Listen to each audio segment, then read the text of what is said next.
IPL 2024 సీజన్లో ఆఖర్లో Mumbai Indians తిరిగి గెలుపు బాట పట్టింది. వరుసగా 4 మ్యాచ్లు ఓటమి అనంతరం విజయాన్ని సాధించింది. వాంఖేడే వేదికగా సన్ రైజర్స్ హైదరాబాద్తో సోమవారం జరిగిన మ్యాచ్లో 7 వికెట్ల తేడాతో ముంబై నెగ్గింది. టాస్ ఓడి తొలుత బ్యాటింగ్ చేసిన ఎస్ఆర్హెచ్ నిర్ణీత 20 ఓవర్లలో 8 వికెట్లకు 173 పరుగులు చేసింది. ఇక అనంతరం లక్ష్య ఛేదనలో ముంబై ఇండియన్స్ 17.2 ఓవర్లలో 3 వికెట్లు కోల్పోయి విజయాన్ని అందుకుంది. అయితే ముంబై 31 పరుగులకే 3 వికెట్లు కోల్పోయి కష్టాల్లో పడింది. ఈ దశలో బ్యాటింగ్ వచ్చిన తిలక్ వర్మతో కలిసి సూర్యకుమార్ యాదవ్ ముంబైని గెలిపించాడు. అజేయ శతకంతో చెలరేగాడు. ఈ క్రమంలో సూర్య అరుదైన ఘనతని సాధించాడు. ముంబై ఇండియన్స్ తరపున అత్యధిక సెంచరీలు చేసిన ఆటగాడిగా రోహిత్ శర్మతో కలిసి సూర్యకుమార్ యాదవ్ చరిత్రకెక్కాడు. ఐపీఎల్లో ముంబై తరపున సూర్య, రోహిత్ 2 శతకాలు సాధించారు.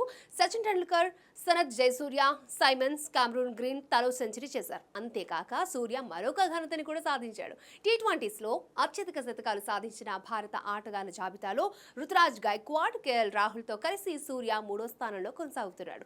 ఈ జాబితాలో అగ్రస్థానంలో ఉన్న విరాట్ కోహ్లీ 9 సెంచరీలు చేశాడు. ఇక 2వ స్థానంలో ఉన్న రోహిత్ శర్మ 8, రుతురాజ్, రాహుల్, సూర్య తలొక 6 సార్లు శతకొట్టారు.